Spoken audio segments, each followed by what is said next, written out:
Alô, alô. Bom dia, igreja.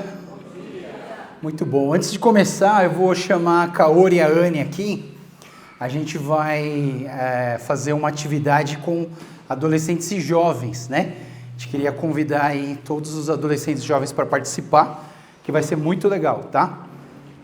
Vou abrir o microfone do dirigente.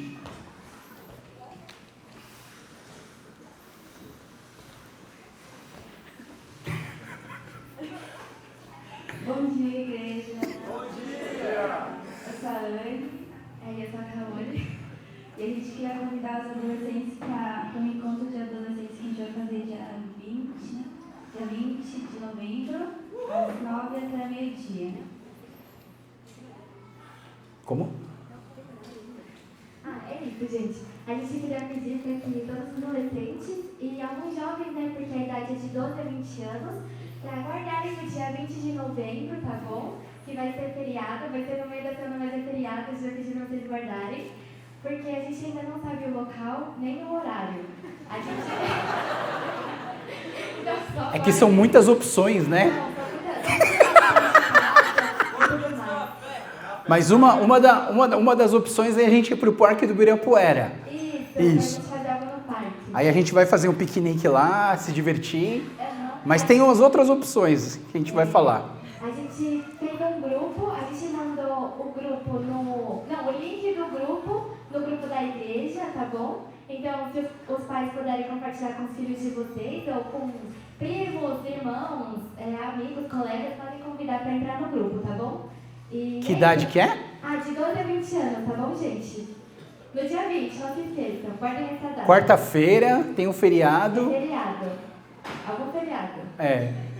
Então tá bom. E aí a gente monta o grupo e a gente conversa durante a semana. Isso, a gente vai contar lá durante a semana todas as informações. A gente vai ver essa semana o local e horário. Tá bom, gente? Obrigada. Muito bom, muito bom. Pessoal, como eu estava falando para vocês, a nossa igreja é uma igreja orgânica, né? Uma igreja relacional. E a gente não vai criar programação, sendo que a gente não tem quem vai participar dessa programação. A gente vê que existem adolescentes, existem jovens aqui, e a gente precisa interagir mais. A gente quer se conhecer mais, né? Então a gente vai fazer uma atividade externa, uma atividade extra, para a gente tá junto, tá? Os jovens um pouco mais velhos, aí acima de 20 anos, se quiserem ir também, por favor, vai para ajudar a cuidar dos mais novos, que vai ser bem legal, tá bom? Bom,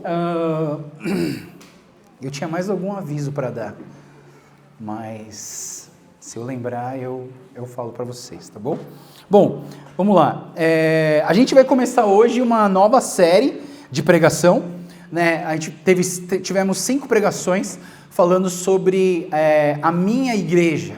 E essas 5 pregações, se você é da Igreja Trini, você precisa assistir essas 5 pregações, porque elas contêm informações importantes de como que a gente vai ser igreja durante o resto da nossa vida até Jesus voltar, né? Então, até Jesus voltar, a gente vai seguir esses princípios de como ser igreja pregados nas primeiras 5 mensagens a minha igreja. Lembrando que a minha igreja não é que a igreja do pastor Joel, é a igreja do Senhor Jesus, né? Jesus, ele fala lá no texto, eu edificarei a minha igreja. Então a igreja não é minha, a igreja não é sua, a igreja do Senhor Jesus. Mas a gente pode chamar ela de minha, não é verdade?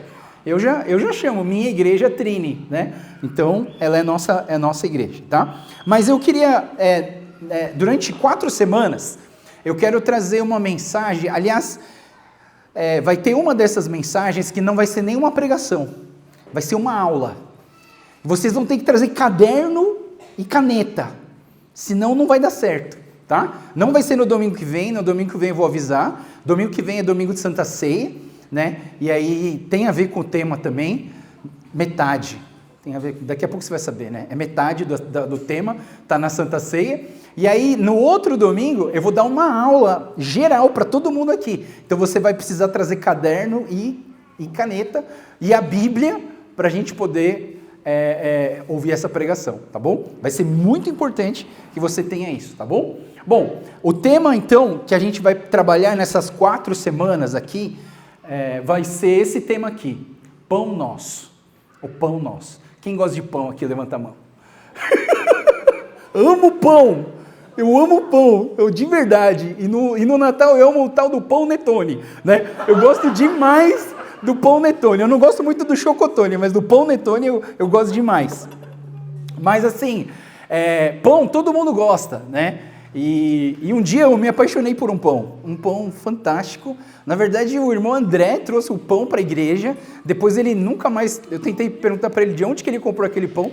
Nunca mais fiquei sabendo de onde. Era um pão de gorgonzola. Extraordinário, pessoal. Eu só comi uma vez aquele pão, assim, foi extraordinário. Depois a minha mãe achou no marché o pão de gorgonzola com damasco, mas não era igual. Era o pão que o André trouxe um dia na igreja, foi um negócio extraordinário. Eu amo pão, amo pão. De manhã a gente acorda, não sei qual que é o seu costume. Tem os que não gostam, não podem glúten e tal, e comem tapioca, mas eu gosto de pão, né? Graças a Deus. E se eu tiver o problema do glúten, Deus me cura na hora, porque eu quero comer pão, né? Mas o pão é um alimento muito legal, é muito bom. E na Bíblia ele fala muito sobre pão. E agora você entendeu, né, por que na Santa Ceia é metade do tema, né? Porque a outra metade é o vinho, né? Então uma metade é o pão, a outra metade é o vinho. Mas eu queria trazer para vocês aonde está esse pão nosso. Esse pão nosso está numa oração. E na oração mais famosa que a gente tem no cristianismo, né? Que é a oração do Pai Nosso. E eu queria começar a nossa pregação de hoje orando a oração do Pai Nosso, tá bom? Então vamos orar de olho aberto, tá? Porque você vai ter que ler. Então a gente vai orar a oração do Pai Nosso de olhos abertos. Vamos lá, todo mundo junto? 1, 2, 3 e... Pai nosso que estás nos céus, santificado seja o teu nome. Venha o teu reino, seja feita a tua vontade, assim na terra como no céu. O pão nosso de cada dia nos dá hoje. Perdoa-nos as nossas dívidas, assim como nós também perdoamos aos nossos devedores.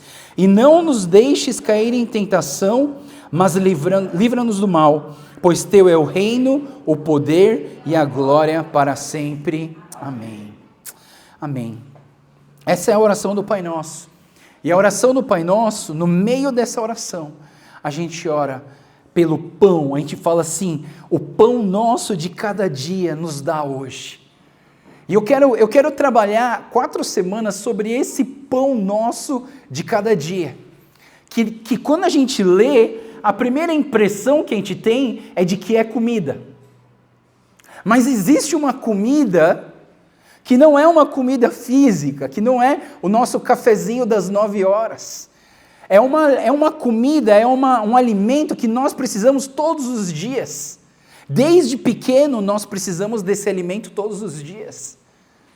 Os bebês não podem comer pão, né? Lógico, né? Os pequenininhos não podem comer pão. Mas lá na Bíblia, em 1 Pedro, capítulo 2, diz: como crianças recém-nascidas, desejem de coração leite espiritual puro, para que por meio dele cresçam para a salvação.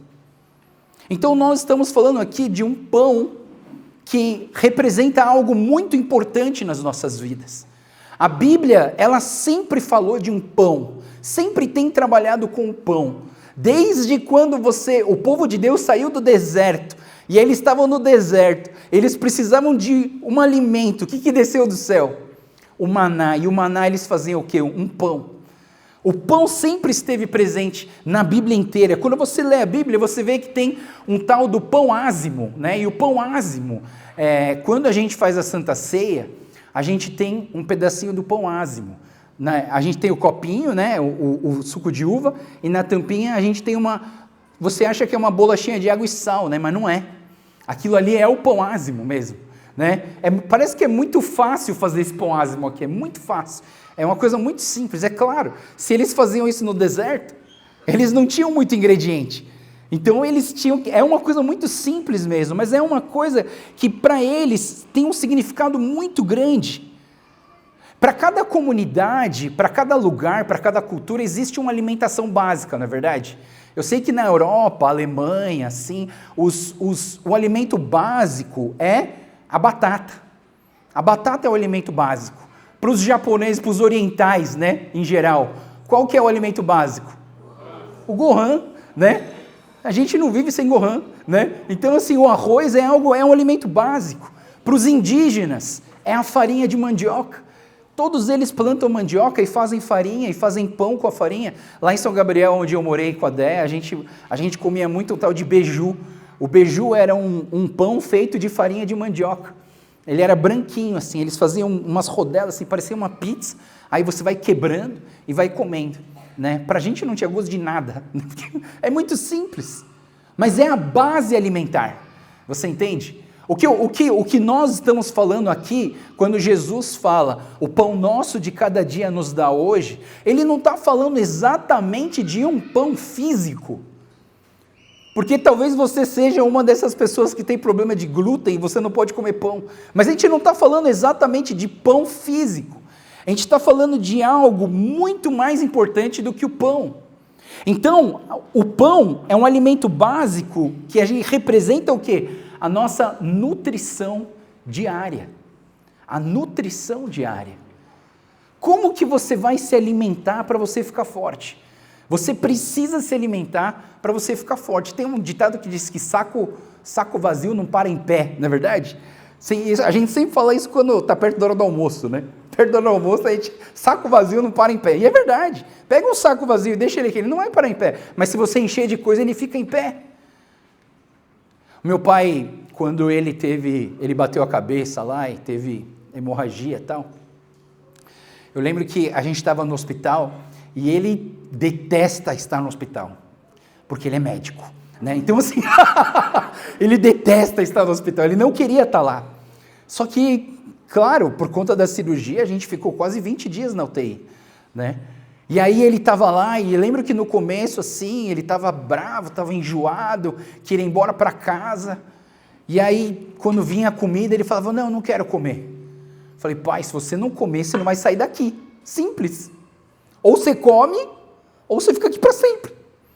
Porque se você não comer e não restabelecer a sua saúde, você não vai sair daqui. Aí ele começou a comer. E comia tudo. Porque tinha que ter uma motivação. Mas sabe, pessoal, espiritualmente nós precisamos de um pão diário. Nós precisamos de uma provisão diária.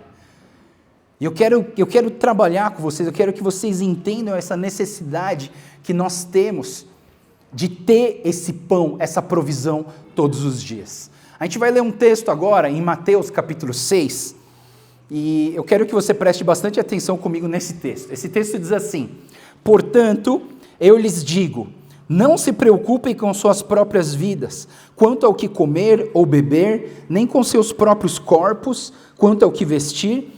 Não é a vida mais importante do que a comida e o corpo mais importante do que a roupa? Observem as aves do céu, não semeiam e nem colhem, e nem armazenam em celeiros, contudo, o Pai Celestial as alimenta. Não têm vocês muito mais valor do que elas? Quem de vocês, por mais que se preocupe, pode acrescentar uma hora que seja na sua vida? Por que vocês se preocupam com roupas? Vejam como crescem os lírios do campo. Eles não trabalham e nem tecem. Contudo, lhes digo que nem Salomão, em todo o seu esplendor, vestiu-se como um deles. Se Deus veste assim a erva do campo, que hoje existe e amanhã é lançada ao fogo, não vestirá muito mais a vocês, homens de pequena fé? Portanto, não se preocupem dizendo, o que vamos comer? O que vamos beber? Ou o que vamos vestir? Pois os pagãos é que correm atrás dessas coisas. Mas o Pai Celestial sabe que vocês precisam delas. E aí vem o versículo chave de hoje. Busquem, pois, em primeiro lugar, o reino de Deus e a sua justiça, e todas essas coisas lhes serão acrescentadas. Portanto, não se preocupem com o amanhã, pois o amanhã se preocupará consigo mesmo. Basta a cada dia o seu próprio mal. Então, nós estamos aqui diante de um texto que ele é meio bizarro para nós. Porque assim, tirando os adolescentes, as crianças, quem aqui não tem boleto para pagar? Quem aqui não se preocupa com o que a gente vai comer amanhã?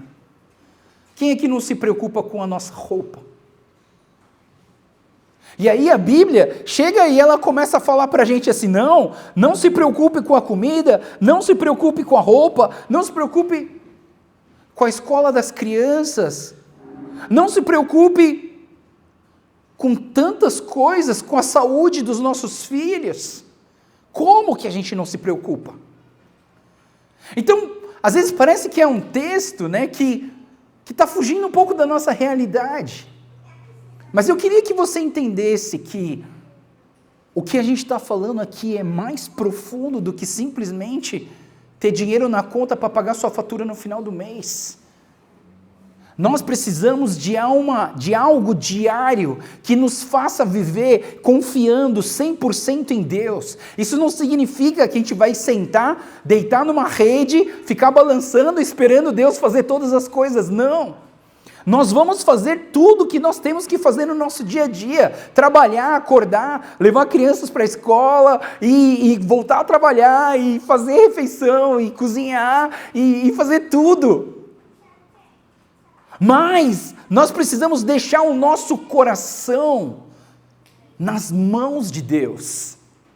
Nós precisamos deixar o nosso coração, a nossa preocupação, os nossos medos e os nossos anseios nas mãos de Deus.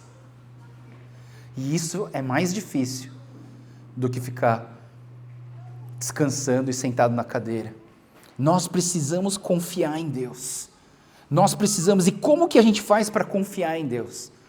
Busque em primeiro lugar o reino de Deus e a sua justiça. Então esse texto aqui, ele traz para a gente 3 pontos importantes. Primeiro, busquem o Senhor em primeiro lugar. Busque em primeiro lugar. Primeira coisa que nós precisamos fazer nas nossas vidas é buscar Deus em primeiro lugar. Busque o reino de Deus e a sua justiça. E aí sim, todas as outras coisas nos serão acrescentadas. Como que a gente faz para a gente resolver os problemas da nossa vida? Eu sei que existem várias soluções, mas você sabe qual delas é a melhor?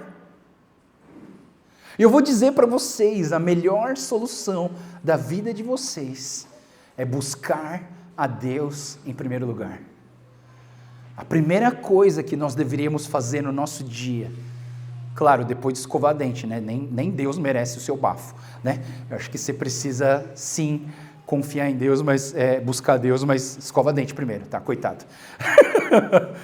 Mas, antes de começar o dia, buscar o Senhor. Eu aprendi isso na igreja coreana, sabe? A igreja coreana tem um tal do Sebyung-kido.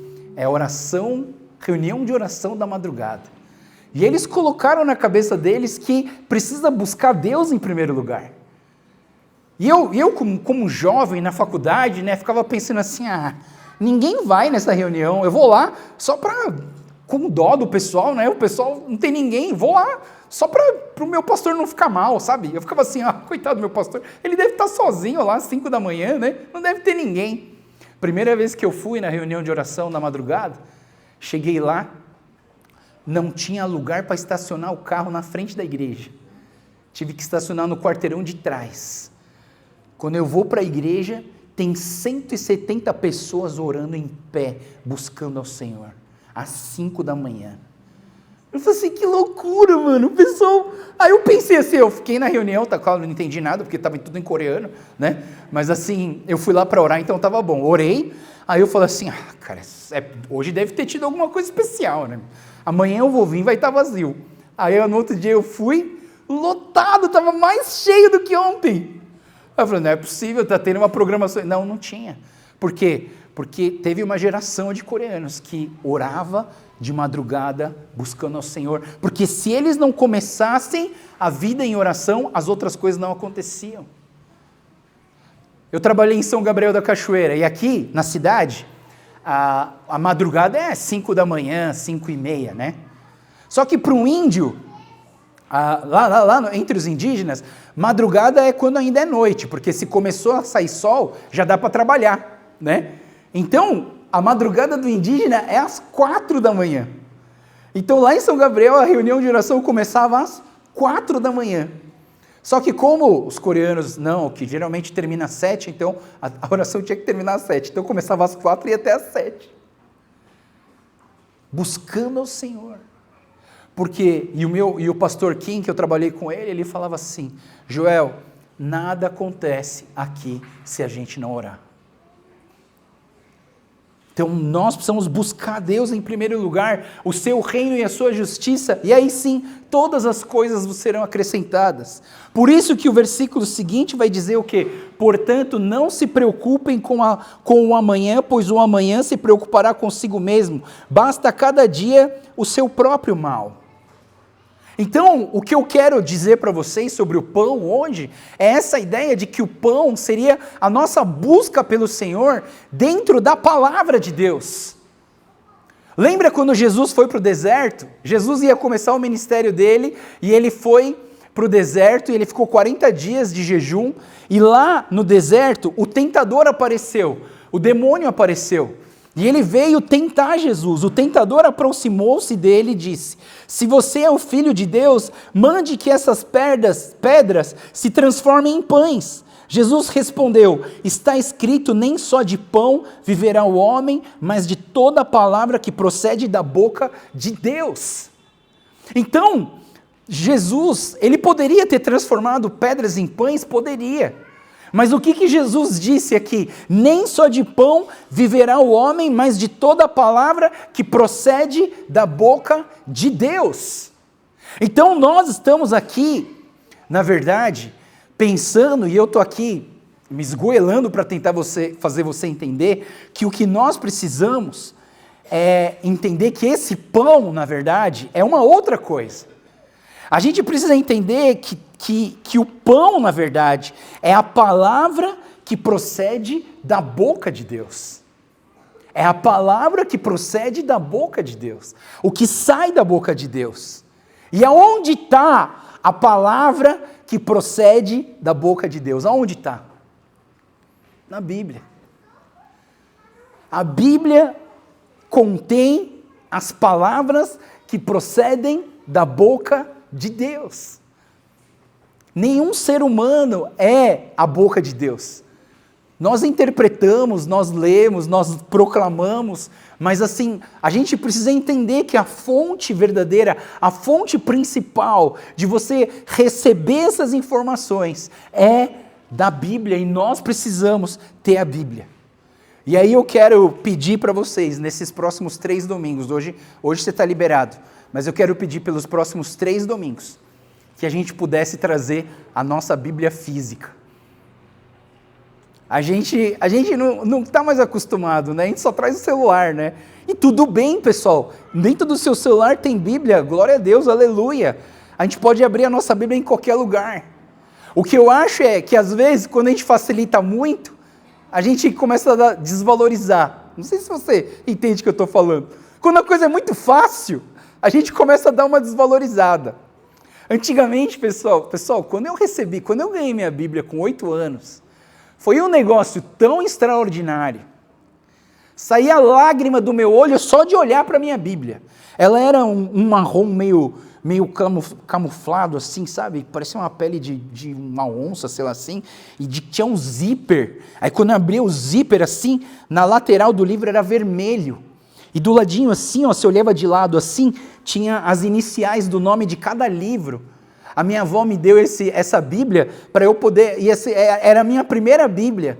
E aí ele tinha J.O., aí eu abri o J.O., estava escrito João. Olha que legal. Falei, nossa, se eu colocar o dedo aqui e abrir em João.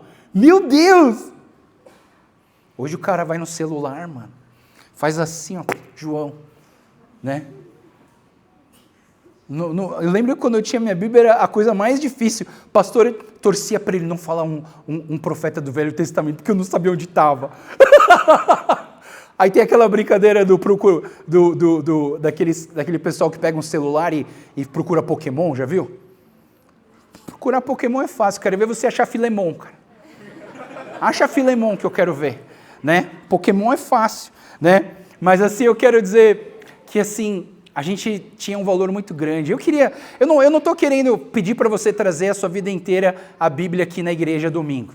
Mas eu queria pedir para domingo que vem, pelo menos 3 domingos, a gente trazer a nossa Bíblia física. E aí no terceiro domingo, sem ser esse o próximo que é da Santa Ceia, o outro, eu vou ensinar vocês a fazer uma devocional. Eu vou ensinar vocês a ouvir a voz de Deus só olhando para a Bíblia e fazendo 4 perguntas para ela. Eu vou ensinar vocês a ouvir a voz de Deus. Né? Então o que eu quero com isso? Nós estamos no início da nossa igreja. O que eu quero com isso? Eu quero que a gente já entendeu o que é a igreja, e agora o que eu preciso fazer? Eu preciso capacitar vocês, eu preciso equipar vocês, para que vocês consigam pegar a Bíblia e ouvir a voz de Deus na vida de vocês. Porque se todos nós da Igreja Trini, se todos nós olharmos para a Bíblia e conseguimos ouvir a voz de Deus através da Bíblia, a gente vai poder ser servos fiéis que vão abençoar e formar outros discípulos de Jesus. Por isso que eu quero insistir nessa questão da Bíblia, da gente entender o quão importante é a Bíblia. Eu quero ensinar vocês a usar a Bíblia. Às vezes a gente tem uma ferramenta, mas a gente não sabe usar, né? A gente comprou uma mesa de som digital e a gente não está usando, acho que nem 15% da capacidade dela, né, Taquinha? Taquinha mostrou um vídeo, tem um monte de função que a gente não está usando nem metade. E eu acho que a Bíblia é a mesma coisa, pessoal. A única coisa que você entendeu até agora da Bíblia foi a capa, escrito Bíblia Sagrada. A gente precisa entrar na Bíblia, a gente precisa entender o que significa aquilo, a gente precisa começar a estudar ela de uma maneira que a gente consiga absorver as informações, que a gente consiga crescer, ser moldado pela palavra de Deus. Por isso que a gente vai estudar um pouquinho sobre a Bíblia. Então, o que é a Bíblia? Né? E aí eu vou trazer para vocês 3 coisas importantes da Bíblia, 4 aliás. Né? A primeira, a palavra de Deus que procede da boca de Deus é a palavra de Deus. Você precisa entender que a Bíblia é a palavra de Deus. Nós precisamos entender também que... Calma que parou de funcionar aqui. A Bíblia é um conjunto de livros, a Bíblia não é um livro só. Ah, pastor, mas está escrito Bíblia, está no singular. Só que em grego, o singular é biblion e o plural é biblia. Entendeu? Isso é conjugação de verbo em grego, né? Por isso que a gente chama Bíblia, mas na verdade a Bíblia é um compêndio, é um conjunto de muitos livros, né? Então a Biblia tá no plural, o singular seria biblion. Biblion seria um livro só, Biblia seria vários livros. E nós temos a Bíblia, que é um conjunto de livros, é no plural. E a Bíblia não contém erros, mas eu queria trazer isso aqui, que acho que é o mais importante para você entender a Bíblia. E é uma das coisas mais importantes. Vamos ler todo mundo junto, esse aqui de baixo? 1, 2, 3 e... Cremos que a Bíblia é a palavra de Deus, singular, inspirada, infalível, inerrante e, portanto, a única regra de fé e prática para o cristão. Mais uma vez, 1, 2, 3 e... Cremos que a Bíblia é a palavra de Deus, singular, inspirada, infalível, inerrante e, portanto, a única regra de fé e prática para o cristão. Então a Bíblia, olha só, a gente tem umas características importantes aqui, ela é singular, ela é diferente de todos os outros livros. Segunda coisa, a gente tem que a Bíblia ela é inspirada por Deus. Ela foi escrita por homens, mas todos esses homens estavam inspirados por Deus. E quando acabou os apóstolos no Novo Testamento, acabou a Bíblia. Ninguém pode colocar um livro novo lá. Então se alguém fala assim, existe o evangelho de tal pessoa, o evangelho de tal pessoa, não acredita. A Bíblia é um compêndio de livros e já está fechado. E os apóstolos que escreveram os últimos livros e fecharam a capa. Eu queria colocar, porque tem o livro de Joel, não tem na Bíblia? Eu ia escrever o 2º Joel. Olha que legal, eu vou escrever o 2º Joel. Tem o primeiro, eu vou escrever o 2º Joel. Não pode! Por que não pode? Porque a Bíblia fechou com o fim da era apostólica. O ensino dos apóstolos.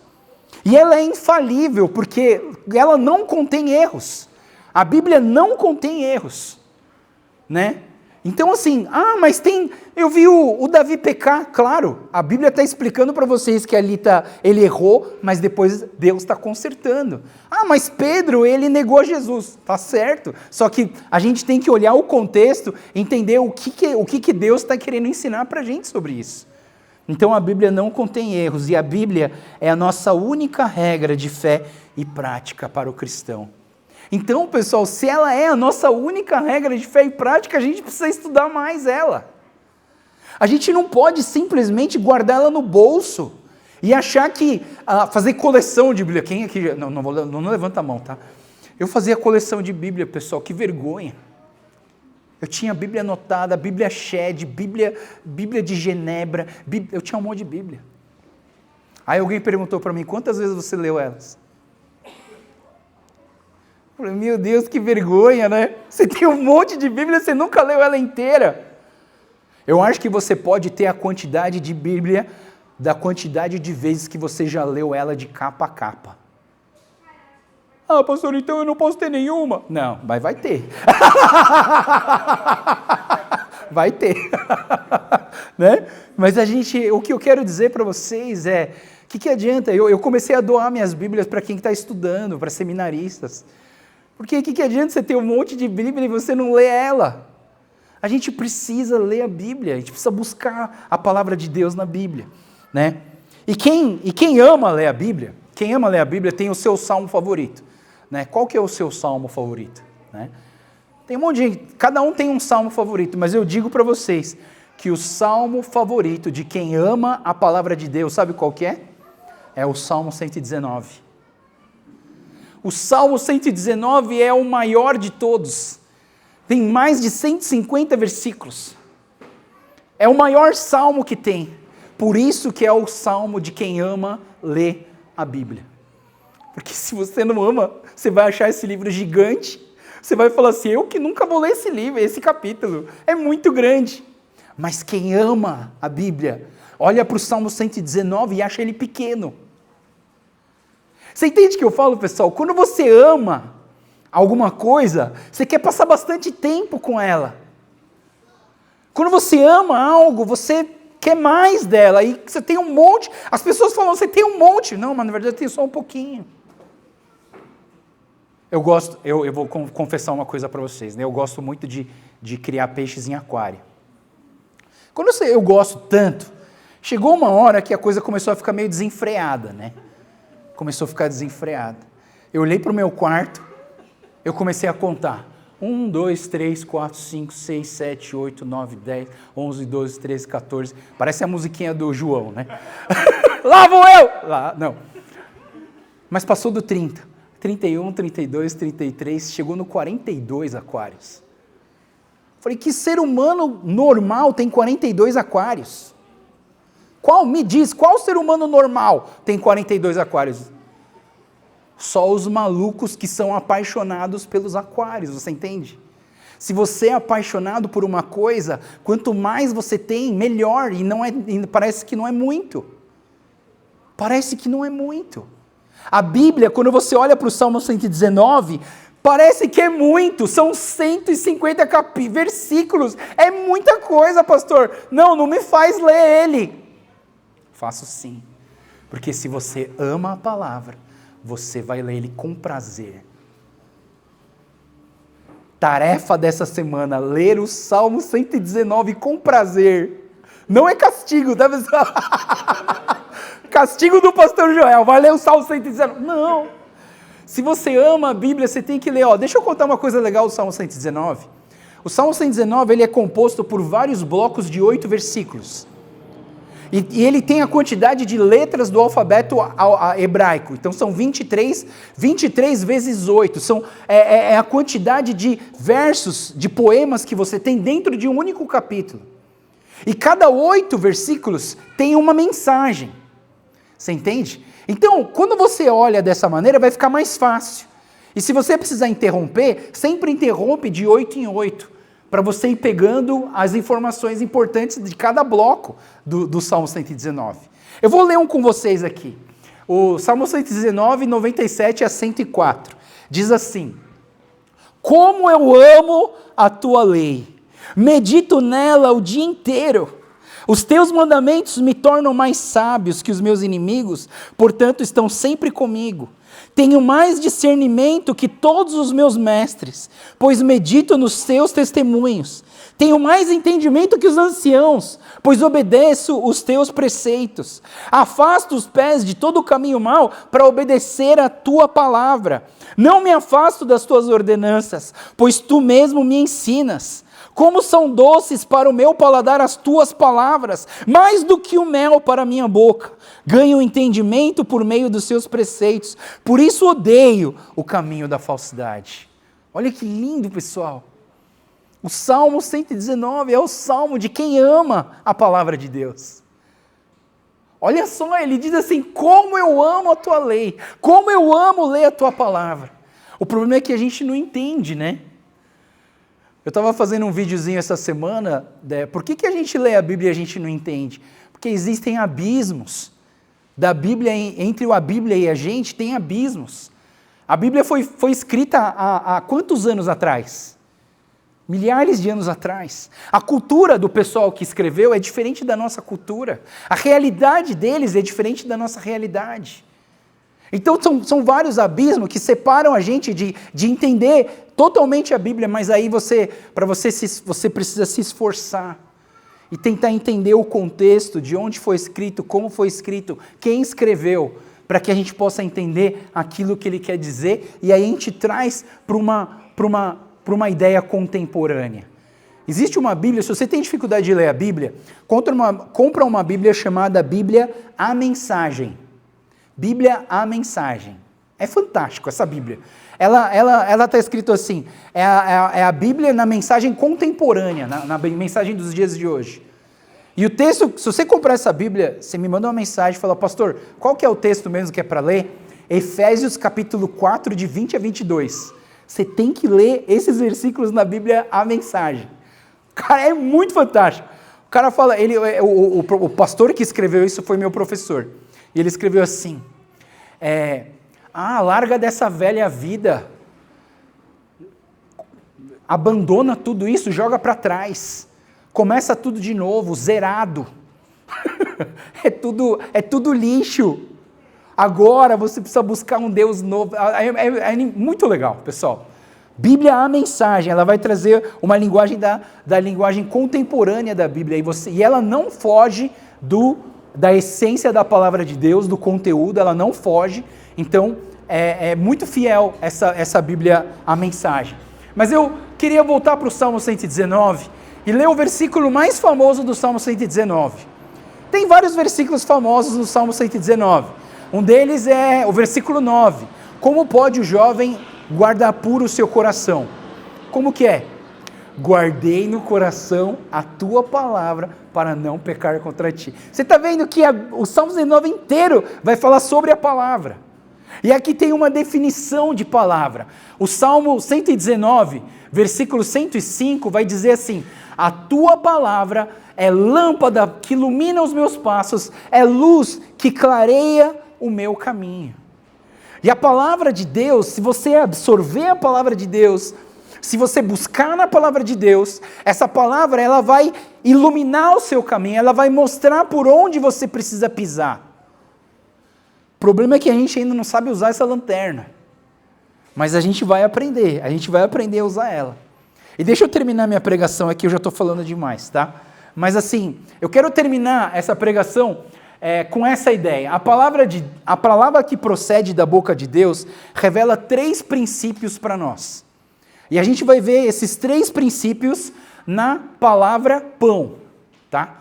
Na palavra pão, a gente vai ver os 3 princípios revelados na palavra que procede da boca de Deus. O primeiro princípio, que é o P de pão, é o propósito de Deus. O segundo é o amor de Deus. E o terceiro é, se ele vier, a orientação de Deus para as nossas vidas. São esses 3 princípios que a palavra que procede da boca de Deus vai trazer para a nossa vida hoje, para a gente poder ser guiado por ela, tá? Vamos lá, um por um a gente já vai acabar, tá? Primeira coisa, o P de propósito. Cadê o propósito? O propósito de Deus, o propósito de Deus. A Bíblia, ela revela o propósito de Deus. Deus não faz nada sem propósito. Não tem nada que acontece nas nossas vidas que não tenha um propósito. Ah, pastor, mas eu quebrei a minha mão. Tinha um propósito. Né? Tinha um propósito. Você quebrou a mão, mas você dá uma olhada mais profundamente para a tua filha e ver que a tua filha precisa mais de você. Ah, pastor, mas aí eu bati o carro. Tem um propósito. Talvez não seja aquilo que a gente quer, mas Deus tinha um propósito para tudo isso. Às vezes a gente olha e fala assim, meu Deus, mas para que aconteceu isso? Eu conheço uma irmã que estava no carro e Deus estava falando para ela assim, você está gastando muito tempo no celular e pouco tempo comigo. Você está gastando muito tempo no celular, pouco tempo comigo. Ela falou assim, ah Deus, eu quero passar mais tempo contigo. O cara quebrou o vidro dela, pegou o celular e levou embora. Será que foi Deus? Deus trombadinha! Não, pessoal, nada acontece sem a permissão de Deus. Mesmo nas grandes perdas da nossa vida, a gente pensa, a gente não quer perder pessoas amadas, a gente não quer perder, mas às vezes a gente perde. E eu posso dizer uma coisa para vocês, está no plano de Deus, porque nada acontece fora do propósito de Deus. Às vezes dói, e muitas vezes dói no nosso coração, mas Deus não perdeu o controle da vida, do controle da história da nossa vida, da mão dele. Ele não perdeu o controle, ele nunca se assustou e falou assim, bateu o carro, Deus do céu, Deus é ele, né? Bateu o carro, como assim? Né? Como assim? Nada acontece. É claro, pessoal, que você precisa fazer a tua parte. Posso te dizer, você quer que eu diga para você uma coisa que eu faço todo dia na minha vida? Quando eu entro no meu carro, quando eu vou ligar a chave, eu dou uma paradinha, solto a mão da chave, falo, Deus me protege hoje, que ninguém venha quebrar meu carro, que nada aconteça de ruim aqui, por favor, em nome de Jesus, eu vou embora. Mas se você não pede a proteção, você precisa pedir a proteção de Deus. Ele está no controle, mas Ele quer que você dependa dEle, Ele quer que você peça para Ele. Então nada sai do propósito de Deus, tudo está nos planos de Deus. E você faz parte do sonho de Deus desde a eternidade. Deus sabia que você estaria aqui, Deus sabia que você estaria ouvindo essa palavra. Deus sabia de tudo que você está passando hoje, você que está gripado, que não pôde vir para a igreja. Sabe, Deus sabe de todas essas coisas, mas Deus tem tudo nos planos dEle. Nós somos a geração eleita, sacerdócio real, nação santa, povo de propriedade exclusiva de Deus, a fim de proclamar as virtudes daquele que vos chamou das trevas, para a sua maravilhosa luz, 1 Pedro 2,9. Nós somos eleitos, nós somos separados por Deus. Deus ama você, Deus tem você nas palmas das mãos, Ele cuida de você, Ele ama vocês. Eu tive uma visão, eu estava lá no barco, no Amazonas, e eu ia fazer a devocional no barco, e Deus me deu uma visão, né? Eu não tenho muita visão, só depois da feijoada, às vezes eu tenho umas visões esquisitas, mas assim, eu tive uma visão muito legal no Amazonas. Eu estava dentro do barco preparando uma devocional, para fazer uma devocional em inglês, e eu estava lá me preparando, eu lembro que eu tive uma visão. Era como se Deus me levasse num drone, assim para cima, assim, e olhasse o barco de cima, e o barco estava navegando no rio. E aí eu olhei assim o barco, eu falei, nossa, o barco está estranho. Mas quando eu olhei, na verdade não era um barco, era a mão de Deus. E a gente no barco, a gente estava tudo dentro da concha da mão de Deus. E Deus levava a gente para as comunidades e falava, vai pessoal, desce aí e abençoa as pessoas. Aí dava o tempo às 5, 6 horas, volta todo mundo voltava, a gente continuava navegando, ia para outra comunidade, parava, aí Deus falava, vai, abençoa todo mundo, trata o dente deles, cuida das mulheres, brinca com as crianças, leva Jesus para eles. Aí dava às 5, 6 horas, todo mundo volta que a gente vai embora. Eu comecei a ver que nós estamos dentro desse barco que é a concha das mãos de Deus. Você não pode sair da presença de Deus. Aqui é um lugar de proteção, aqui é um lugar de cuidado, aqui é um lugar de amor, aqui é um lugar de carinho, aqui é um lugar de nutrição e de alimentação. Fica na presença de Deus, que Ele quer te alimentar, Ele quer te fortalecer, Ele quer que você vença as suas dificuldades. Mas se você sair desse barco, Ele não vai poder fazer nada. Mas não é Ele que não quer que você esteja aqui dentro, é você que quer sair desse barco. É você que não quer estar na presença de Deus, é você que não quer ler a palavra de Deus. Deus quer que você esteja aqui dentro. E aí, aqui dentro, tudo acontece conforme a vontade dEle. E mesmo que aconteçam coisas que a gente não quer, a gente vai saber que tem um Deus que está cuidando de tudo nas nossas vidas. E que eu não preciso me preocupar com o amanhã, porque o meu amanhã está garantido nas mãos de Deus. E aí eu vou viver tranquilo. E aí eu vou conseguir descansar, porque eu estou aqui dentro da concha da mão de Deus.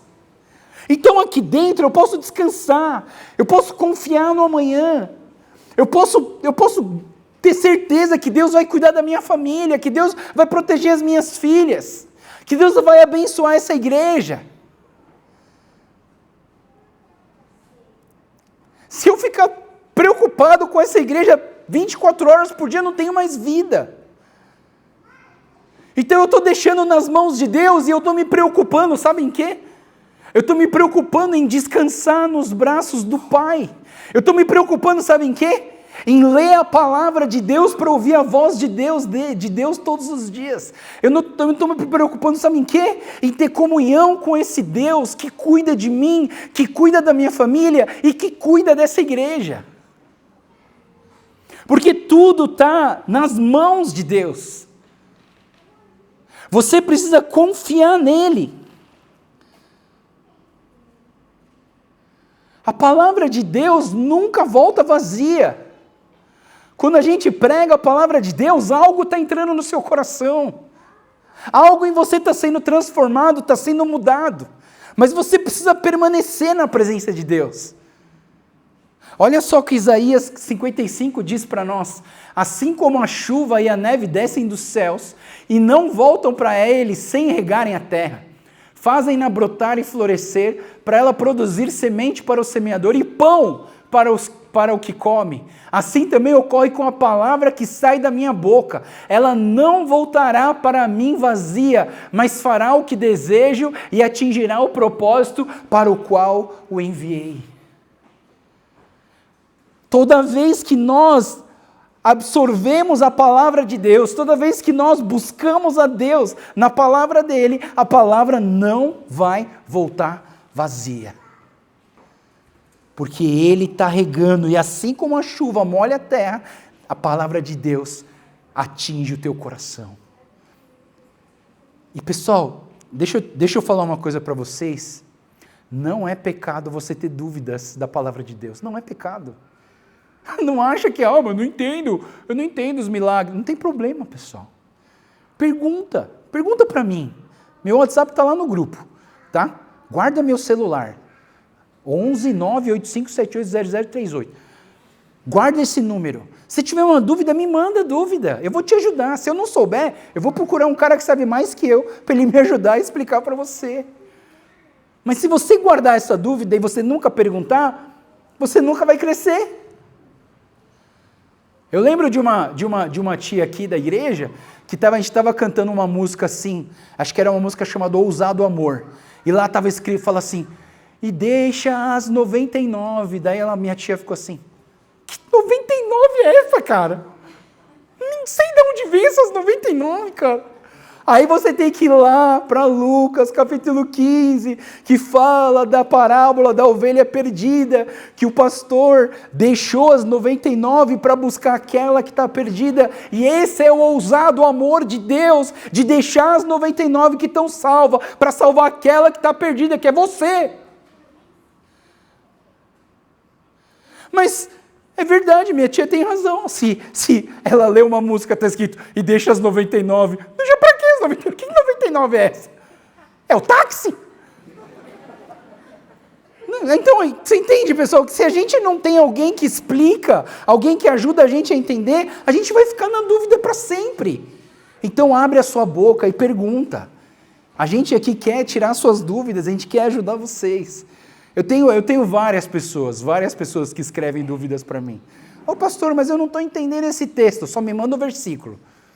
Isaías 55:11, por favor, pastor. Aí eu tenho que ler o versículo, ver assim, qual que é a dúvida? Aí ela pergunta, aí eu vou lá e tento explicar. Não sei tudo, mas eu já estudei bastante, eu posso ajudar em alguma coisa. E se eu não souber, eu sei quem sabe. E aí a gente vai correndo atrás. Segunda coisa que a palavra que procede da boca de Deus revela é o amor, né? E aí, o amor ficou por último. O que o amor revela? Revela a graça, misericórdia, a grandeza de Deus. E a Bíblia é uma declaração de amor pela humanidade. A gente precisa entender que a Bíblia é uma declaração de amor.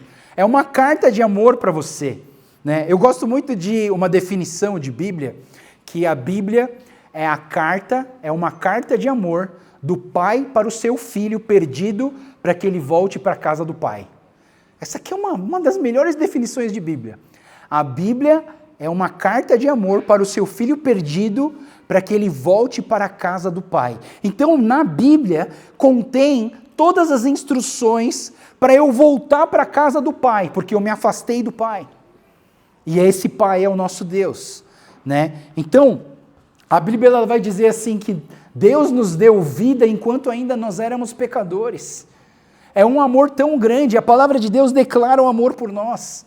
A palavra de Deus declara, amados, amemos uns aos outros, pois o amor procede de Deus. Aquele que ama é nascido de Deus e conhece a Deus. Esse aqui está no outro slide, calma aí. Deixa eu cair Desculpa, pessoal, esqueci de arrumar esse slide. Então, esse versículo aqui, ele diz o seguinte: Amados, amemo-nos uns aos outros, pois o amor procede de Deus. Aquele que ama é nascido de Deus e conhece a Deus.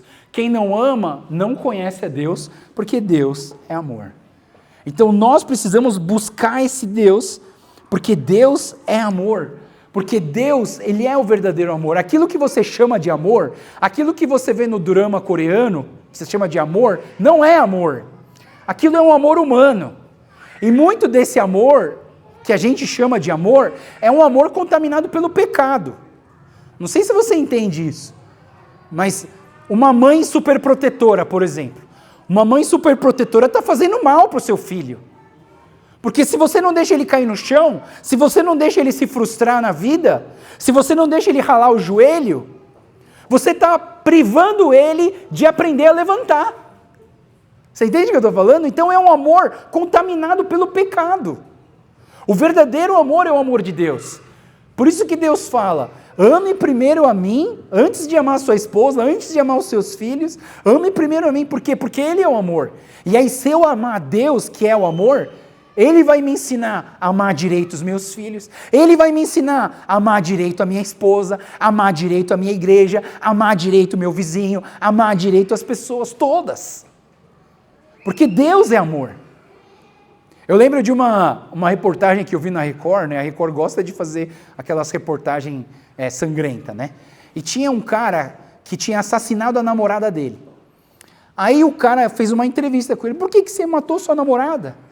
Aí ele falou assim: eu matei por amor.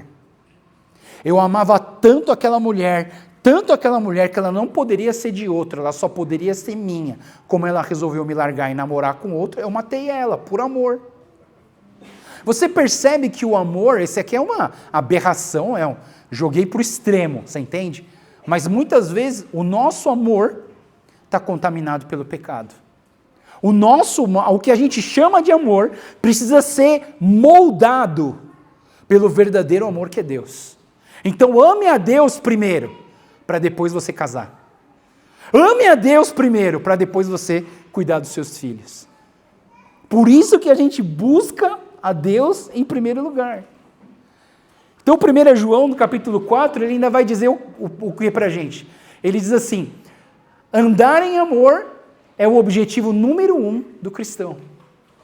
O objetivo número 1 de nós é amar a Deus. Porque lembra que eu falei dos 2 grandes? O primeiro grande é o grande mandamento. Ame o Senhor seu Deus com toda a sua força, com todo o seu coração, com toda a sua razão, com tudo que você tem. Igual esse, ame o seu próximo como a ti mesmo. Né? E esse amor da palavra de Deus, ele mostra que esse amor nunca vai se separar de nós. Então lá em Romanos capítulo 8, ele vai dizer o que para nós? Ele vai dizer, vem, me ajuda. Pois estou convencido de que nem a morte, nem a vida, nem demônios, nem presente, nem o futuro, nem quaisquer poderes, nem altura, nem profundidade, nem qualquer outra coisa na criação será capaz de nos separar do amor de Deus que está em Cristo Jesus, nosso Senhor. Você pode até se separar da Bíblia, pessoal, mas do amor de Deus você não consegue se separar. Uma vez que você mergulha na presença de Deus, experimenta o amor de Deus, nada pode separar. Aliás, eu acho que tem uma coisa que pode separar, é você mesmo. É o dia que você chega e fala assim, não quero mais Deus. Ponto final. Aí, pessoal, aí é você que está se separando dele, porque ele não queria se separar, ele nunca quis se separar de você. Foi você que quis se separar dele. Então, o amor de Deus, nada nesse mundo consegue separar a gente dele. Para terminar, então, a terceira revelação, a letra O, é a orientação. Então, Deus, ele através da palavra, ele revela a orientação dele para nós. Mateus 11, 25 diz, eu te louvo, Pai, Senhor dos céus e da terra, porque escondeste essas coisas dos sábios e cultos e revelaste aos pequeninos. E nós somos esses pequeninos. Nós somos as pessoas em que Deus revelou a sua palavra para nós. Então essa orientação, essa revelação de Deus, ela explica para a gente como que eu sei que Deus existe. Está na palavra de Deus. A Bíblia nos orienta como entender a Deus. Quanto mais eu conheço a Bíblia, mais eu conheço a Deus. Quanto mais eu conheço, olha só pessoal, quanto mais eu conheço a Bíblia, mais eu conheço a Deus. Para pensar. Talvez você não conheça nada da Bíblia, você não conhece nada de Deus. Você precisa começar a se alimentar. Sabe, quando deu a pandemia, eu lembro que uma das primeiras coisas que Deus falou no meu coração foi, cuida do pessoal da sua igreja. Eu falei, mas Deus, como que eu vou cuidar do pessoal da igreja, se eu não posso nem ver eles? Ele falou, dá um jeito, cuida do pessoal da sua igreja. Aí o que eu inventei? Eu falei para o pessoal, vamos ler a Bíblia junto? A gente já estava fazendo uma leitura bíblica anual.